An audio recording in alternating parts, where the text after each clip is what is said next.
हाँ जी भैया, तो आज क्या पढ़ेंगे हम लोग। चैप्टर 9 स्टार्ट होगा अपना। चैप्टर 9 नाम क्या है? Some applications of trigonometry. इसका मतलब है जो चैप्टर 8 में हमने ट्रिग्नोमेट्री पढ़ी है उसका पूरा यूज़ यहाँ पर होगा। नाम ही कह रहा है एप्लीकेशन। एप्लीकेशन का मतलब क्या होता है? टू द प्रिंसिपल को एप्लीकेशन लिखनी है। तो यानी कि इस वाले चैप्टर में अपन कैसे सीखेंगे एप्लीकेशन कैसे लिखते हैं, ठीक है ना। कि ट्रिग्नोमेट्री को अपन एप्लीकेशन लिखेंगे कि टू दी ट्रिग्नोमेट्री हमें अच्छे से आ जाओ वरना हम फेल हो जाएंगे, इस तरीके से। तो अलग अलग टाइप्स की आप एप्लीकेशन लिखना सीखेंगे, ठीक है। चलिए, एप्लीकेशन का मतलब होता है यूजेज। क्या होता है? यूजेज। तो ट्रिग्नोमेट्री कहाँ यूज़ होती है वो देखेंगे, ठीक है ना।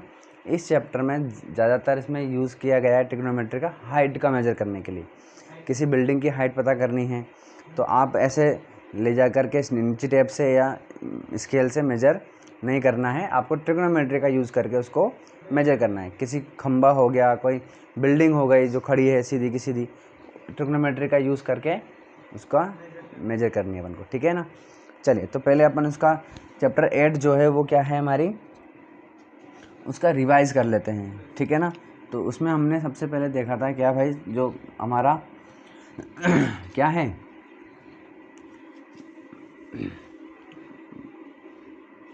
पंडित बद्री प्रसाद हर हर बोले।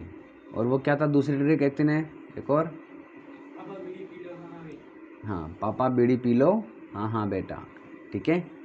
चलिए, पापा बीड़ी पी लो हाँ हाँ बेटा। चलिए भैया, तो ये रहा साइन। यहाँ पर आता है कोस, यहाँ पे आता है टेन, यहाँ आता है टेन का उल्टा कोट, कोस का उल्टा सेक और साइन का उल्टा कोसेक, ठीक है। बात समझ में आ गई।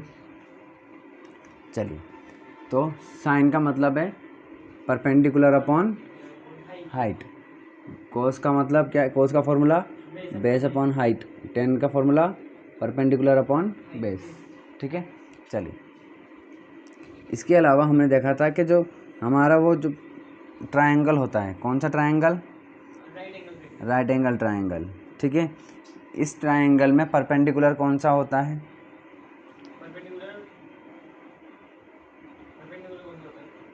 एंगल के अपोजिट साइड टू हाइपोटेन्यूज होती है।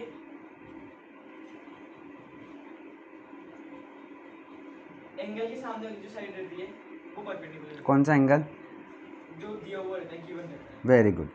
तो ये वाला एंगल कौन सा है? Right angle, 90 degree. 90 डिग्री का एंगल है, राइट एंगल है। तो इसके सामने वाला तो क्या होता है? हाइपोटेन्यूज। या हाइपोटेनियस है, ठीक है। अब क्वेश्चन में अगर हमें ये वाला एंगल की बात कर रहा है, वो या तो ये वाला एंगल दिया होगा या फिर ये वाला एंगल पूछ रहा होगा, तो इसके सामने वाला क्या हो जाएगा? परपेंडिकुलर हो जाएगा। और अगर वहीं, ठीक है, इस तरीके से ये 90 डिग्री है तो ये तो हाइपोटेनियस हो गया, ठीक है। और अगर क्वेश्चन में ये वाला एंगल दिया हुआ है या फिर इस एंगल को पूछ रहा है तो इसके सामने वाली साइड क्या हो जाएगी? परपेंडिकुलर हो जाएगी, ठीक है। और जो बची है वो क्या हो जाएगी? बेस। ये बची जो बेस है, ये बची जो बेस है, ठीक है। चलिए, इसके अलावा हमने देखा था वैल्यूज़ देखी थी हमने, है ना। साइन 30 की, साइन 30 डिग्री की वैल्यू कितनी होती है, याद है आपको? हाँ। शाबाश, है ना। एक बार और सीख लेते हैं उसकी टेबल कैसे बनाते हैं। सिखानी है क्या? नहीं आती है। आती है, चलो फिर भी देख लेते हैं एक बार। ये देखिए, यहाँ पर हम लिखते हैं एंगल थीटा, तो ये 0 डिग्री है, 0.2। फिर ये 30, फिर ये 45 डिग्री, फिर ये 60 डिग्री और ये 90 डिग्री, ठीक है। चलिए, फिर लिखते हैं हम ट्रिक, TRICK ट्रिक। ट्रिक में हम गिनती लिखते हैं 0 से, 0 1 2 3 4, फिर अपॉन में सबके 4 4 4 4 और ये 4 आती है मेरे को तो, है ना। चलिए, अब जो कट रहा है वो काट देते हैं। 2 की टेबल से 1 टाइम, 2 की टेबल से 2 टाइम, ये 4 से 1 टाइम। अब क्या कर दो, अंडर रूट लगा दो।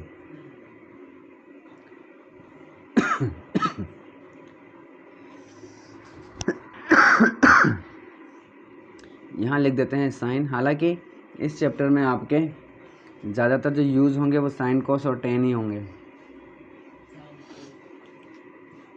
साइन कोस और ये टेन, ठीक है, ये हो गया।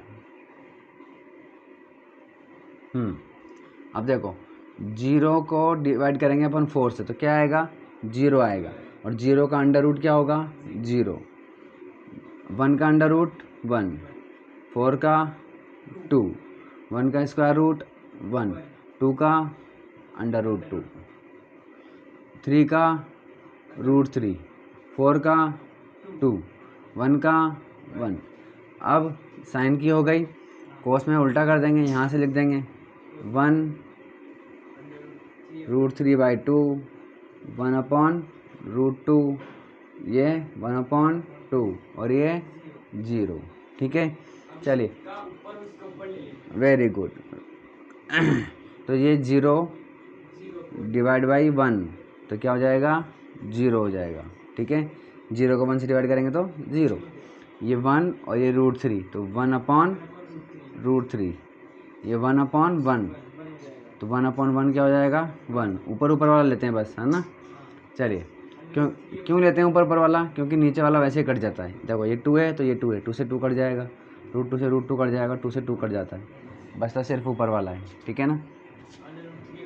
अंडर रूट 3 अपॉन 1 तो अंडर रूट 3 हो जाएगा, ये हो जाएगा 1 अपॉन 0, इन्फिनाइट हो जाएगा, ठीक है। ये सारी वैल्यू हमें क्या होनी चाहिए, याद होनी चाहिए, ठीक है। और इस चैप्टर में ज़्यादातर जो यूज़ होगा वो ये वाली वैल्यूज़ ही होगी, ठीक है ना। ठीक है। चलिए, अब कुछ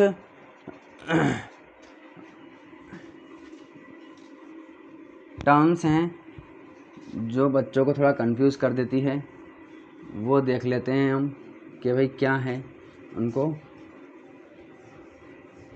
कैसे बच्चों, क्या चीज़ है जो बच्चों को डरा रही है, हमको डरा के देखा है ना,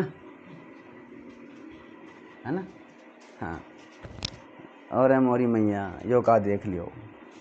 तो देखिए भाई, पहला पॉइंट है हमारा कि लाइन ऑफ साइट, ये बहुत इम्पोर्टेंट है इस चैप्टर को सॉल्व करने के लिए, मतलब ये सारे पॉइंट, ठीक है। लाइन ऑफ साइट और हॉरिजॉन्टल, हाँ साइट SIGHT। देखो, दो वर्ड होते हैं, एक होता है SITE, एक होता है SIGHT, ठीक है। तो ये जो साइट है ये दो चीज़ों के लिए यूज़ होती है, एक तो जगह को दिखाने के लिए, प्लेस, ठीक है, मैं इस साइट पर हूँ, ठीक है ना। या आपने सुना होगा कभी, किससे सुना होगा, तुम कहाँ भाई, मैं साइट पर हूँ, यानी कि मैं किसी जगह पर हूँ, ठीक है ना। और एक होता है हमारी वेबसाइट, है ना, कंप्यूटर में मोबाइल में जो चलती है वो वेबसाइट हो जाती है, ठीक है। इसका मतलब होता है दृश्य। दृश्यम मूवी देखे कि नहीं, दृश्यम मूवी नहीं देखी अजय देवगन की। चलो, तो फालतू चीज़ें देखने से फुर्सत मिले तो ना देखोगे। चलिए, और क्या तुमको दिखना है, क्या आएगा, साइट, ठीक है। साइट का मतलब होता है दृश्य, यानी कि देखना, है ना, देखने वाली चीज़ें, ऐसे, है ना।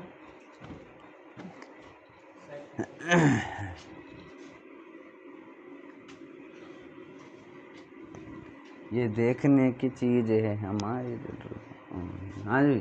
तो देखिए, लाइन ऑफ साइट पहला टर्म है ये। सेकंड टर्म देखो भाई, हॉरिजॉन्टल लाइन, क्या है, हॉरिजॉन्टल लाइन, ठीक है। थर्ड पॉइंट समझो भाई, क्या है, angle of elevation, angle of elevation, ठीक है। और फोर्थ जो है वो क्या है, एंगल ऑफ डिप्रेशन। अब यहाँ पर डिप्रेशन का मतलब क्या है भाई, कि मैथ्स पढ़ते पढ़ते डिप्रेशन में चल जाए बच्चा, तो उसे हम बोलते हैं एंगल ऑफ डिप्रेशन, ठीक है। चलिए, ऐसा नहीं है, देखो भाई, कभी होता है कि हम ज़मीन पर खड़े हो जाते हैं। कहाँ खड़े होते हैं, ज़मीन पर खड़े होते हैं, ठीक है, और बिल्डिंग के ऊपर देखते हैं इस तरीके से, ठीक है। और इस तरीके, और एक होता है कि हम बिल्डिंग के ऊपर खड़े होते हैं, ठीक है, और हम नीचे देख रहे होते हैं, ठीक है। ये दो केस आएंगे इस चैप्टर में, ठीक है। अरे भाई मेरे को पढ़ाने तो दो, ठीक है। चलो, तो देखिए भाई, लाइन ऑफ साइट, तो ये जो लाइन जहाँ से आप देख रहे हो, ये वाली लाइन, ये ये है लाइन ऑफ साइट, ठीक है। हॉरिजॉन्टल लाइन, हॉरिजॉन्टल लाइन एकदम सीधी, एकदम, ठीक है। तो आप जो ये आँखों से यहाँ से देख रहे हो, है ना, है ना, तो यहाँ से अगर हम देखा तो ये लाइन क्या है, हॉरिजॉन्टल लाइन है, ठीक है। और यहाँ से देखा तो ये हॉरिजॉन्टल लाइन है, ठीक है। ग्राउंड जो लाइन होती है ना, ये वाली लाइन, ये हॉरिजॉन्टल लाइन है, या फिर इसके पैरेलल लाइन जो है ये क्या है, हॉरिजॉन्टल लाइन है, ठीक है ना। मैक्सिमम जो क्वेश्चंस होंगे उसमें अगर आप नीचे से ऊपर देख रहे हो, ठीक है ना, तो उसमें जो हॉरिजॉन्टल लाइन होगी वो ग्राउंड ही होगा, ठीक है। यानी कि हम अपनी जो हाइट है उसको 0 मान के चलते हैं, नेग्लिजिबल, ठीक है ना। यहाँ से इस तरीके से, यहाँ हमारी आँख है तो ये, बट लेकिन अगर क्वेश्चन में स्पेशली वो हाइट मेजर करवा रहा है इंसान की, तब तो फिर अपन को अलग मान के चलना है।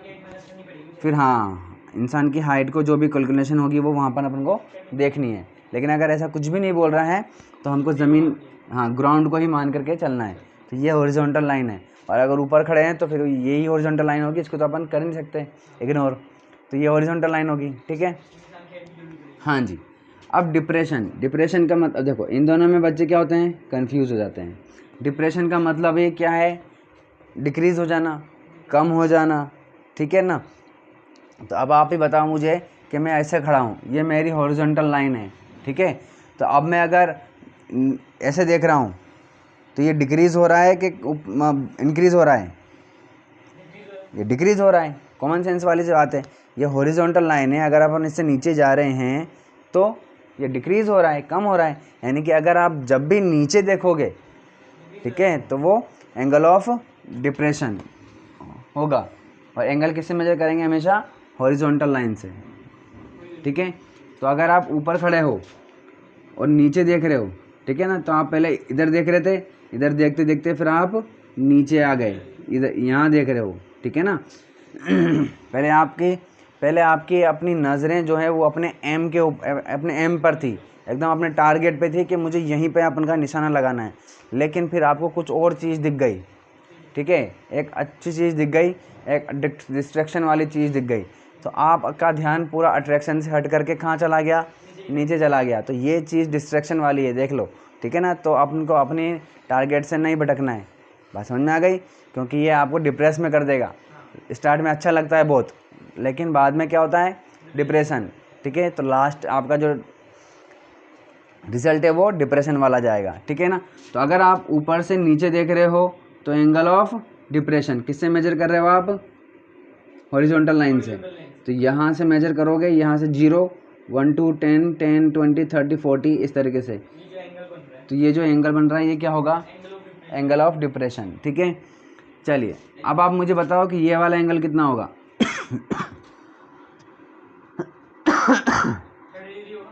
क्यों, वेरी गुड, जेड बन रहा है, ठीक है ना, ये जेड बन गया है।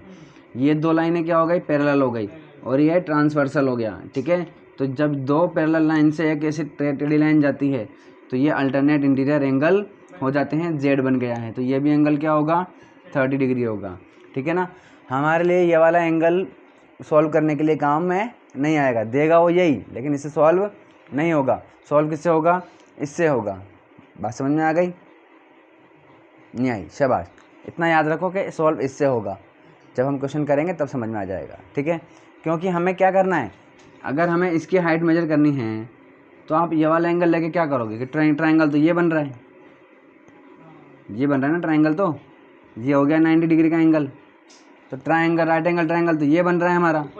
तो इस वाले एंगल का क्या करोगे भाई? एंगल कौन सा लोगे? ये वाला लोगे, इससे सॉल्व होगा, ठीक है। चलिए, इसी तरीके से जब आप नीचे खड़े हो और ऊपर देख रहे हो, तो जब डिप्रेशन समझ में आ गया तो बचा क्या भाई? एलिवेशन। तो ये वाला एंगल क्या हो जाएगा? एलिवेशन हो जाएगा। बात समझ में आ गई? यानी कि जब नीचे से ऊपर देख रहे हो तो एंगल ऑफ एलिवेशन, ऊपर से नीचे देख रहे हो तो डिप्रेशन। अगर ये चीज़, हाँ, इसको बोल, मतलब क्वेश्चन में दे देगा कि angle of elevation this 30 degree बोल दिया उसने, तो आपको कैसे बनाना है? नीचे से ऊपर की तरफ जाएगा, मतलब आप नीचे से ऊपर देख रहे हो। उसने बोल दिया कि angle of depression is 30 degree, तब आपको बनाना क्या है? ऊपर से नीचे बनाना है, ठीक है।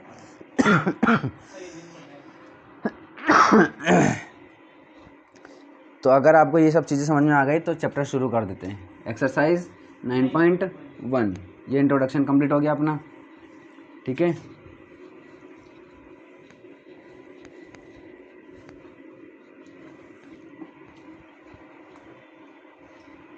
एक्सरसाइज 9.1, ठीक है। क्वेश्चन नंबर 1,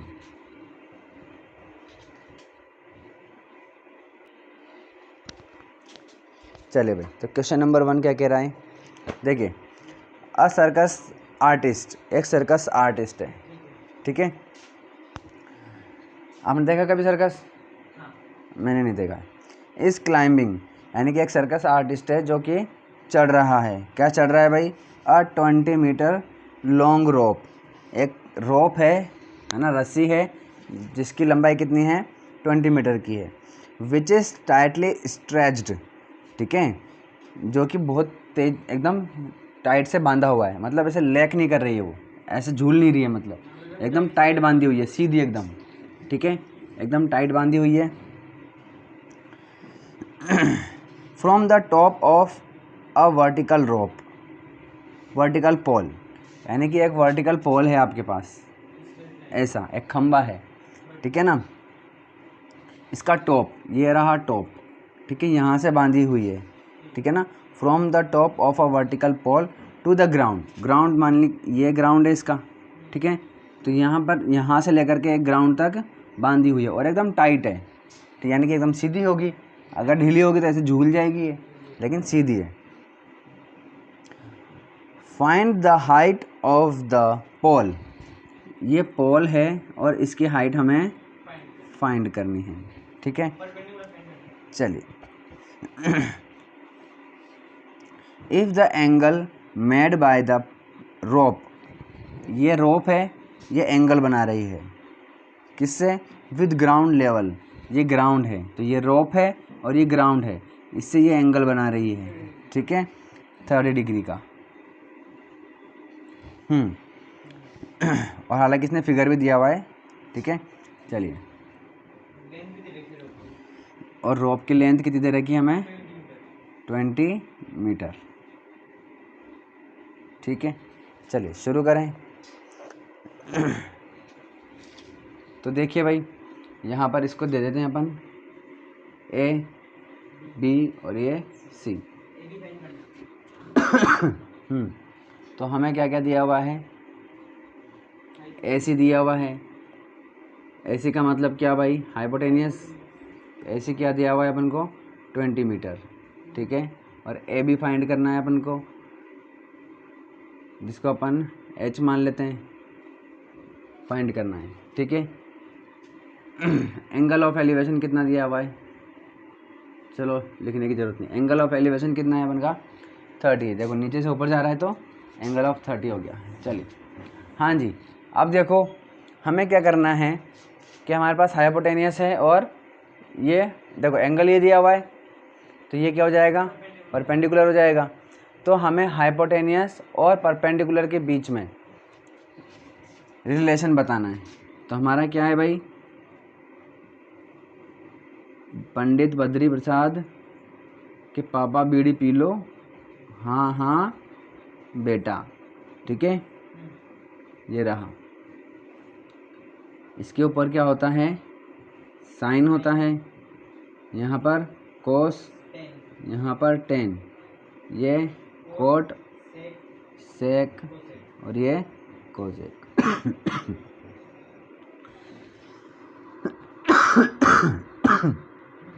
तब आप मुझे बताओ, ये हाइपोटेनियस है, ये परपेंडिकुलर है, इन दोनों के बीच में कौन सा रिलेशन है यहाँ पर, साइन वाला रिलेशन है। ये रहा परपेंडिकुलर और ये हाइपोटेनियस, ठीक है, हाँ ठीक है। चलिए तो देखिए, sine 30 degree is equal to कितना हो जाएगा हमारे पास, परपेंडिकुलर अपॉन हाइपोटेनियस। परपेंडिकुलर क्या है अपना पास, h, हाइपोटेनियस कितना है अपने पास 20, ठीक है। या फिर आप कहो तो ऐसे कर लेते हैं कि AB अपॉन AC, ठीक है, सही है ना, हाँ। चलिए साइन 30 की वैल्यू कितनी है भाई हमारे पास, 1/2 कितनी होती है, 1/2। AB की वैल्यू कितनी है 20, AC की वैल्यू कितनी है h हैं, सॉरी AB कितना है h और AC कितना है 20 है, ठीक है। इसको क्या कर देंगे, क्रॉस मल्टीप्लाई, तो ये हो जाएगा h इज इक्वल टू 20/2, 2 से कट जाएगा ये कितनी बार 10 टाइम, तो h इज इक्वल टू कितना हो गया 10 मीटर। आ गया हमारा आंसर, बहुत ही सिंपल से आ गया है तो, ठीक है। चलिए क्वेश्चन नंबर 2 देख लेते हैं।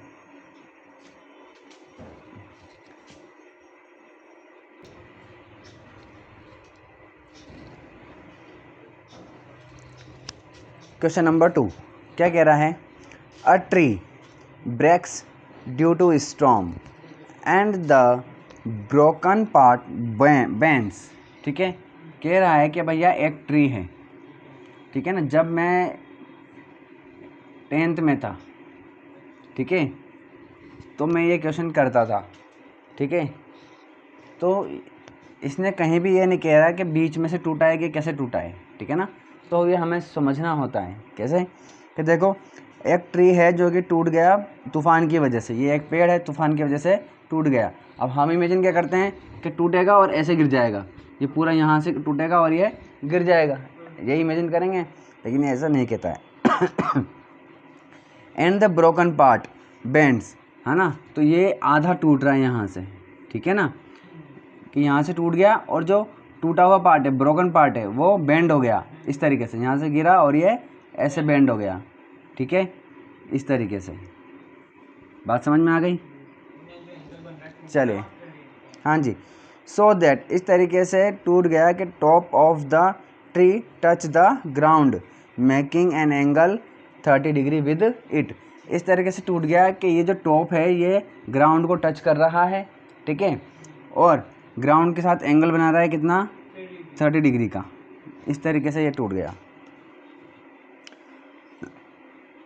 The distance between the foot of the tree, तो ये जो फुट है इसका ट्री का, ठीक है, यहाँ से डिस्टेंस देखना है अपन को, foot of the tree to the point where the top touches the ground is 8 metre.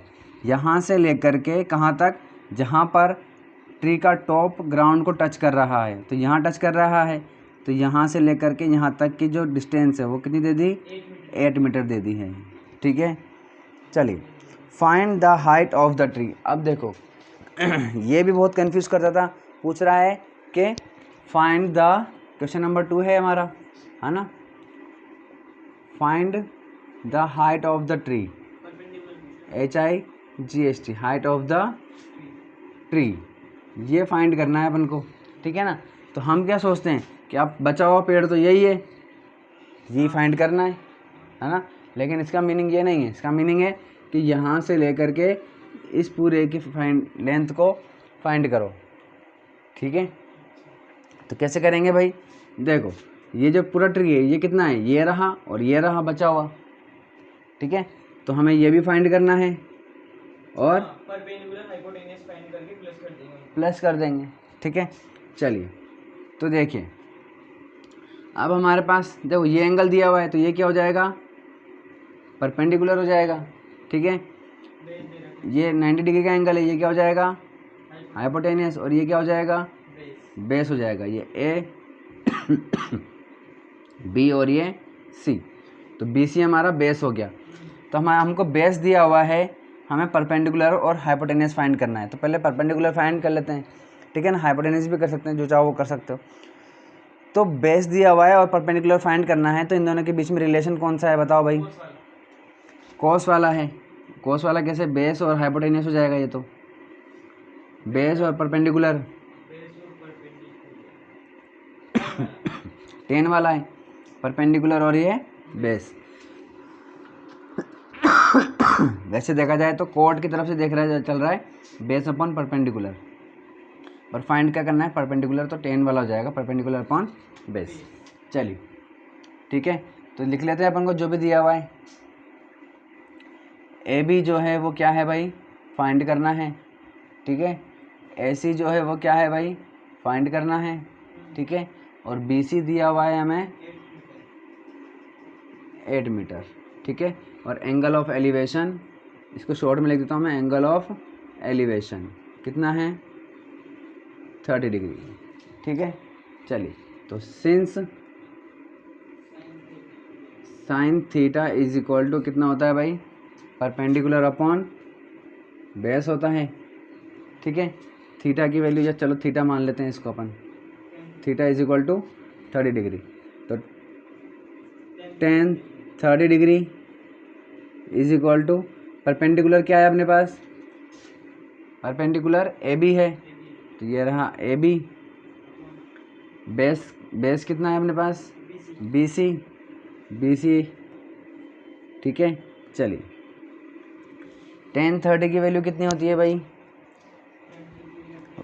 1/√3 is equal to A B की वैल्यू कितनी है, फाइंड करनी है, बी सी की वैल्यू कितनी है, 8 मीटर है, ठीक है। तो A B is equal to क्या हो जाएगा, क्रॉस मल्टीप्लाई, इसको इधर भेज देंगे तो ये हो जाएगा 8/√3। किस में दे रखी भाई, मीटर में, तो ये मीटर में आ जाएगा, ठीक है। अभी आंसर आ गया ना अपना, नहीं आया। हमें फाइंड करना है क्या, find the height of the tree, ठीक है। यानी कि हमें फाइंड करना है ए बी प्लस ए सी, ये फाइंड करना है। अभी सिर्फ ए बी आया है, ठीक है। चलिए अब आपके पास परपेंडिकुलर भी है, ठीक है। तो अब आप चाहो तो परपेंडिकुलर और हाइपोटेनियस लगा लो, चाहे बेस या हाइपोटेनियस लगा लो। तो बेस और हाइपोटेनियस में क्या है, कोस, ठीक है। तो सिंस कोस, हाँ डायरेक्ट कैसे, हाँ बी कहाँ है, बी ये, हाँ फिर बेस दे रखा है, तो बेस अपॉन हाइट लगा देंगे, कोस हाइट। एक मिनट, हाँ जी। तो कॉस थीटा कितना दे रखा है अपन को, बेस अपॉन दे क्या रखा है, मतलब बेस अपॉन हाइपोटेनियस होता है, ठीक है। हाँ जी, तो ये हो जाएगा कॉस थीटा की वैल्यू कितनी है, 30। चलिए बेस कितना है अपने पास, बेस का मतलब बी सी कितना है 8, हाइपोटेनियस यानी कि ए सी कितना है, चलो इसको लिख ही लेते हैं अपन, बेस यानी कि बी सी, हाइपोटेनियस यानी कि ए सी। चलिए cos 30 की वैल्यू कितनी होती है, √3/2। बी सी की वैल्यू कितनी है 8, ए सी की वैल्यू कितनी है फाइंड करनी है, ठीक है। चलिए क्रॉस मल्टीप्लाई कर देते हैं, इसको इधर और इसको इधर A C is equal to 8 into 2 upon में √3, ठीक है। तो A C is equal to 16 √3, ठीक है। चलिए हमें फाइंड क्या करना है भाई, A B plus A C. A B कितना है हमारे पास 8/√3, 8/√3 प्लस ए सी कितना है 16/√3, ठीक है। चलिए सॉल्व करेंगे, एलसीएम कितना आ जाएगा √3, 8 प्लस 16, 8 प्लस 16 कितना हो जाता है 24 अपॉन में √3, ठीक है। चलिए अब नीचे अंडर रूट है तो नीचे अंडर रूट आना नहीं चाहिए, कभी भी मैथ्स का रूल है, क्या कर देंगे रेशनलाइज कर देंगे। रेशनलाइज कैसे करते हैं, ऊपर नीचे जो रूट में है उससे इनटू कर देते हैं, ठीक है। चलिए तो √3 3 हो जाएगा, ठीक है। चलिए तो A B plus A C is equal to हो जाएगा 24 √3/3 और 3 की टेबल से कट जाएगा कितनी बार 8 टाइम। तो ट्री कितना आ गया हमारे पास भाई 8√3 किस में मीटर में, ठीक है।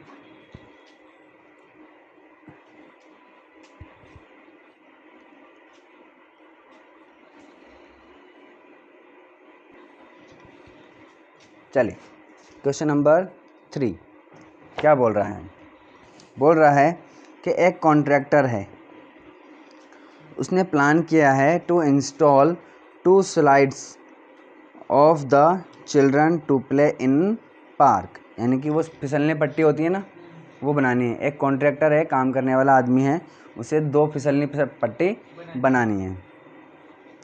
For the children below the age of 5 years she prefers, है ना, एक तो छोटे बच्चों के लिए जो 5 साल से छोटे हैं उनके लिए बनाना चाहती है वो, है ना। She prefers to have a slide whose top at a height of 1.5 metre and is inclined at the angle of 30 degree to the ground. कह रहा है कि वो जो कॉन्ट्रैक्टर है वो एक तो छोटी स्लाइड बनाना चाहती है, किसके लिए, छोटे बच्चों के लिए, 5 साल से छोटे बच्चों के लिए, जिसमें हाइट जो है वो दे रखी है कितनी उसने 1.5 मीटर, 1.5 मीटर दे रखी है, ठीक है। और जो ये जो स्लाइड है फिसलनी पट्टी, इसका एंगल दे रखा है कितना 30 डिग्री बनाया है उसने, ठीक है।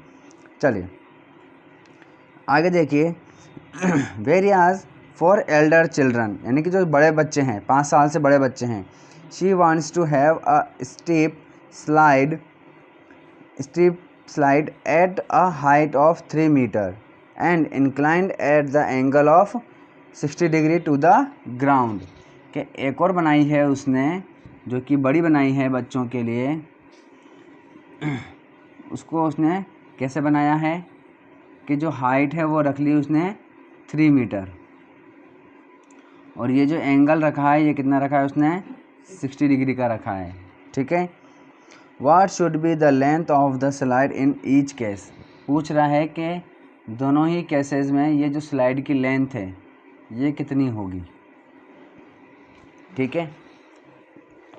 चलिए हमने ये भी इरेज कर दिया, क्या था ये, पापा बीड़ी पी लो, हाँ हाँ बेटा, ठीक है, इस तरीके से। हाँ जी, इसको बोलते हैं ए, ये बी और ये सी, ये है पी क्यू और ये आर, ठीक है। 2 केस है हमारे पास, क्वेश्चन नंबर 3 है, तो केस 1, ठीक है, केस 1 में in triangle A B C, ठीक है, ए बी सी ट्रायंगल में देख लेते हैं। ए बी कितना दिया हुआ है 1.5 मीटर, थीटा एंगल कितना दिया हुआ है 30 डिग्री। फाइंड क्या करना है ए सी, ठीक है। तो सिंस अब बताओ भाई ये क्या है परपेंडिकुलर, ये क्या है हाइपोटेनियस। परपेंडिकुलर और हाइपोटेनियस में परपेंडिकुलर और ये हाइपोटेनियस क्या है साइन। तो since sine theta is equal to perpendicular upon hypotenuse. Theta की वैल्यू कितनी है भाई 30 डिग्री है, ठीक है। चलिए परपेंडिकुलर क्या है हमारे पास ए बी, हाइपोटेनियस क्या है हमारे पास ए सी। साइन 30 की वैल्यू कितनी है भाई 1/2 है। चलिए 1/2। ए बी की वैल्यू कितनी है 1.5। ए सी की वैल्यू कितनी है फाइंड करनी है, क्रॉस मल्टीप्लाई कर देते हैं। तो A C is equal to कितना हो जाएगा 1.5 इंटू 2, 1.5 को 2 से इंटू करेंगे तो 3 क्या भाई मीटर। ए सी की वैल्यू कितनी आ गई 3 मीटर है, यानी कि हमारी जो स्लाइड है छोटी वाली वो कितनी आ गई 3 मीटर। चलिए अब केस 2 में देखिए भाई in triangle P Q R में क्या है भाई पी क्यू कितना दे रखा है 3 मीटर, थीटा कितना दे रखा है 60 डिग्री और पी आर हमें फाइंड करना है। चलिए भाई वही सेम टू सेम है, परपेंडिकुलर है और ये हाइपोटेनियस है। तो since sine theta is equal to P upon H. Theta की वैल्यू कितनी है 60 डिग्री। पी की परपेंडिकुलर क्या है हमारे पास पी क्यू। एच क्या है हमारे पास पी आर। साइन 60 की वैल्यू कितनी होती है भाई √3/2। पी क्यू की वैल्यू 3 मीटर, पी आर की वैल्यू फाइंड करनी है, क्रॉस मल्टीप्लाई कर देंगे। पी आर इधर आ जाएगा 2 इधर चला जाएगा और √3 नीचे आ जाएगा। तो 2 इंटू 3/में √3। तो P R is equal to कितना हो जाएगा 6√3, ठीक है। कभी भी रूट में नीचे नहीं होता है तो रेशनलाइज कर देते हैं, जो रूट में होता है उसी से इंटू कर देते हैं ऊपर नीचे, ठीक है। तो ये क्या हो जाएगा भाई 6√3/√2√3 3 से कट जाएगा ये 2 टाइम। तो पी आर कितना आ गया हमारे पास 2√3, ठीक है। स्लाइड की किसमें भाई मीटर में। इस तरीके से हमारे ये 3 क्वेश्चन कंप्लीट हो गए। बाकी के अपन कब करेंगे कल करेंगे।